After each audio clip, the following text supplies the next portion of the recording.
Callie, it's great to chat with you this afternoon. I'm really excited to talk about some social impact things, some structures in that area of the world and that industry.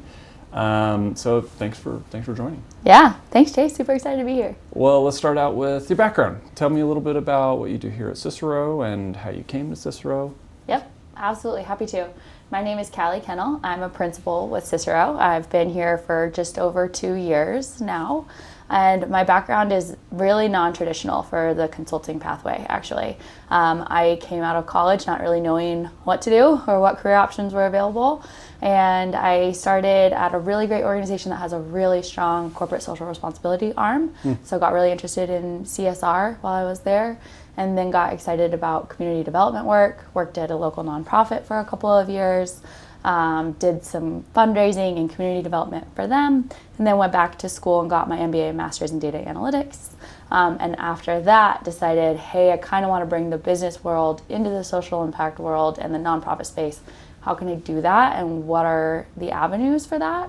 And something that sets Cicero apart is that we have such a strong social impact consulting arm. So I found Cicero through that, and have loved it and been involved in social impact practices ever since. Well, I mean, it sounds like your background is perfectly suited to really talk about some of the tactics really that organizations will use in the social impact space to drive that change, make sure that those funders and folks that are trying to strive towards impact really understand what happens with that impact and where it goes, provide some structure to it. And so what we're going to talk about a little bit is theory of change, right? Yep. And I think we'll maybe talk a little bit more specifically within family foundations a little bit. But let's start with, what's a theory of change? Let's start there. Yeah, it's a good question. Theory of change has a couple of different names. Some people call it theory of change. Some people call it a logic model. In the for-profit world, what the majority of people kind of know it as is really a business plan. It's, hey, if we're going to set out and we want to accomplish a certain goal, what is that goal? Let's get really clear and tactical about it. And then what are all of the steps that it's going to take for us to actually achieve that goal? So it's really simple at face value. I think we've all kind of set up a plan like that. But in the social impact world and for family foundations specifically, that's where it gets tricky. The goal is usually something like, how do we get rid of poverty in Utah? Yeah, it's an easy one to try and tackle, super simple. right? We'll have it done in a couple of years. And so if your end goal is completely eradicating poverty in Utah, then you would want to say, okay, for who? And so that would be maybe for people who are living at 200% of the poverty line or below. And so you identify your target population, and then you would say, okay, if we're going to do that, what are the barriers that they're facing that are keeping them in poverty? What are the types of activities that we would need to accomplish to get them out of poverty? And how will we know if we've done a good job? How will we measure our success? And how will we know when we're done and that this population is actually risen and out of poverty? So those are kind of the elements of a theory of change. Well, I think it's really interesting because I think a lot of nonprofits, foundations can often really struggle because they're just trying to tackle big issues, right? And so many of them will often not quite know how to improve their metrics, how to show the results that they're doing. And so why is that challenging for these types of social impact groups to have set? Yeah, such a good question, Chase. Going back to kind of the differences between the for-profit world and nonprofit world, it's really easy to know if you've increased revenue, right? Like super simple. It's the bottom line. We know we did it. Go team. But measuring change just happens to be a lot more complicated. And especially for family foundations, your stakeholders are usually different members of the family or different members of a board. And so even just coming together and defining what success looks like for each of those individuals, they all might have different ideas of success. And so you have to have a lot of conversations to bring everybody to the table and to find that mutually agreed upon outcome that you're all aiming towards. And then, as with everything, it can just be really hard and difficult to measure. Measurements for this kind of thing are really imperfect. And so you have to get a little bit creative. How are you going to get out and talk to your target population? If your target population are people living in poverty who are 200 miles away from you, how are you actually going to get in front of them and see if their lives have changed or been benefited positively by the work that you're doing?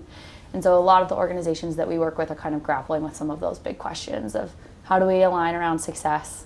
How do we track change? And how do we do that in a way that is scalable and doesn't eat up all of our resources while we're still trying to provide services and make a difference? Well, so you kind of mentioned trying to get everybody on the same page can often be really pretty challenging in these organizations. How do you bring around cohesion? Where do you even start? And like maybe some recommendations you might have for family foundations in this instance to start looking at getting on the same page. Yeah, it's a good question. So we actually just finished up a big project doing pretty much exactly that with a really large family foundation in Utah. And it's important to note they're all really, really great people, excellent people who have different passion areas and want to make big change. But it happened that they were kind of all thinking about big change through different lenses. So the first thing that you do is you sit down one-on-one with each of them and you say, hey, what does change look like for you? What does success look like for you? What gets you excited and engaged and wanting to get up every morning and keep working on this? And what you'll find is while some individuals kind of have very different approaches to it, there's usually a common underlying theme across all of them. As you start having those conversations and bringing people together and looking for the common themes, it actually gets easier and easier to parse out what the big focus area will be. And then once you have that focus area, then you kind of backtrack into the activities and the measurements and things from there. But it really starts with really well facilitated conversations. So just having a conversation is a place to get started. Yeah. Okay. Yes. And so let's say I'm in a family foundation. You kind of have an idea around our purpose and what we're here to do. We kind of maybe have some loose understanding about the metrics that matter, but maybe we're not quite sure on the roadmap to get there. I mean, what would you say are some things that foundations can look at to begin creating actionable strategies? I would say the first thing is that most family foundations are really concerned with this trade-off between we want to gather metrics and be rigorous, but we don't want to create too much burden for the grantee organizations that we're supporting. And so how I would recommend thinking about that is first to just pull the grantees that you're working with. So survey them or go talk to them and say, what are the metrics that you are focused on and why? So get a really clear understanding of the work that you're kind of already doing in the community and the organizations that you're benefiting and the metrics that they use. That's kind of step number one for any organization, especially. And that's a hard step, honestly. It is, yeah. It is a hard step. We just did this for an organization and it ended up taking 4 months because they give away millions and millions every year to 4 months just to understand the metrics, right? Just to understand the metrics of all their beneficiary organizations. Wow. Yeah. So yes, you're right. It shouldn't be understated. But for smaller family foundations or if you have a small list of grantees, it could be a little bit faster. So that would be number one. And then number two would be understanding and starting to think through whether those metrics are creating the long-term change that you want. So, for instance, if your long-term change that you're looking for is more students graduating high school, then we know that third grade reading is a really, really high indicator of whether or not you will graduate high school on time, right? Look for metrics that have high correlation to the outcome that you're looking for. That's number two. And then number three is develop a plan with the organizations that you work with your grantee organizations, to collect and aggregate that data together, that metric data together.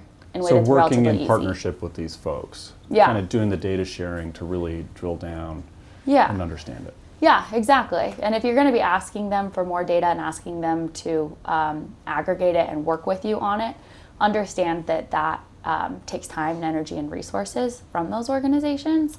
And so be willing yourself as a family foundation to help support those organizations in some way to kind of underwrite the very real, tangible and intangible costs associated with that.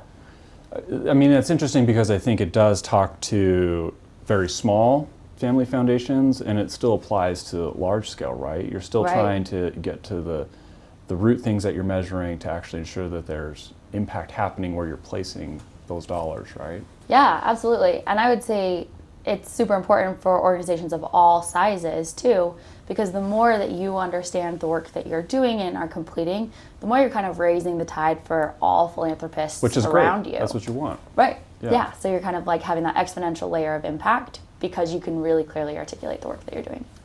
That's really cool because that's the end goal, right? Everybody wants to see these organizations excel, have impact in the community and in the world around us. And I think that by providing some direction and some guidance and some structure, you just can really exponentially have greater impact. Yeah, absolutely. And I think most organizations are looking for that, right? Especially now in a world where data is so important, so pivotal to kind of the business world. Mm-hmm. We're just now seeing that really take a sharp turn into the social impact world as well. So that articulation is, the organizations who do that articulation really well are the ones who are kind of launching right now. Well, so let's talk a little bit about that. Like what are maybe some examples, but maybe not specific examples, but just some things in the social impact space. What are some common traits or some themes that organizations who take on a theory of change, what are they doing to really maximize that theory of change in that plan? Yeah. I mean, the number one thing that stands out to me is it gives them focus, right? Yeah. So most organizations are resource strapped in some way, either by like employee capacity or by funding. And so when you have a really clear articulation of this is what we want to do and this is where we want to go, it makes it really easy to say no to other, opportunities that come up but that don't align with your theory of change. So it's really helping to give the definition so that you can actually be comfortable saying no to things, that it's out of sync with your mission. Right. Yeah, absolutely. It makes it a lot easier to say no. And then the second thing that it does is it creates really clear and compelling focus for your internal employees so that they stay on track and they know exactly what they're working towards. And it helps with things like turnover, which is huge in the nonprofit world. Yeah. And then it also helps with program design. Employees know exactly what they're trying to look for, what type of programs to create, what type of programs to sunset, that kind of a thing. And then externally, as you think about like donors and fundraising and increasing impact through new partnerships and things, having a crystal clear theory of change helps you to create that really compelling narrative as you're going out and creating new partnerships and looking for new funding. It's easy for people to get involved when you have a clear vision. Well, so, I mean, it just sounds like by providing the structure to these organizations, no matter their size, no matter their mission necessarily, you're going to properly give them the tools to just achieve their goals, right? Right. And I think at the end of the day, that's what these organizations really strive to do. And it's by working more efficiently and effectively with what you have, but then better defining it. It not only amplifies the impact with your organization, but sounds like with partnership organizations, and it just has this compounding effect that by just a little bit of structure and definition, you can really create value. Yeah. And I would actually add to that just a little bit and say that in addition to everything you just said, which is 100% spot on, is that once you kind of write it down and you have your theory of change, that's not the end point, that's the beginning. And you can articulate and you can refine it and you can make it better over time. And you can really use it as a big learning tool for you and your organization to do all of those other things that you just said, to create that exponential impact and that growth and things. Well, Callie, as we kind of wrap this conversation up, I mean, it's just a little taste of what I think could be really important considerations for these social impact organizations to have. Any last thoughts that you'd like to have anybody listening to it as a takeaway? I think what I would just say as a last thought is that no matter where you are on your journey, whether you've never heard of theory of change and this is the first time you're kind of getting exposure to it, or you have a theory of change and you've been working on it for 20, 30, 40 years, that what we believe is that there's always an opportunity for partnership and growth along this continuum, and that just having something written down is better than nothing and will create that impact. So it doesn't have to be perfect, but just go out there, try to do it, try to start it, and you will start to see the returns pretty much immediately. Gosh, that's good advice. I like it. Thanks, Callie. Thanks, this Jake. was a really good conversation, and we'll chat more on it soon. So Okay. thanks, Callie. Guys.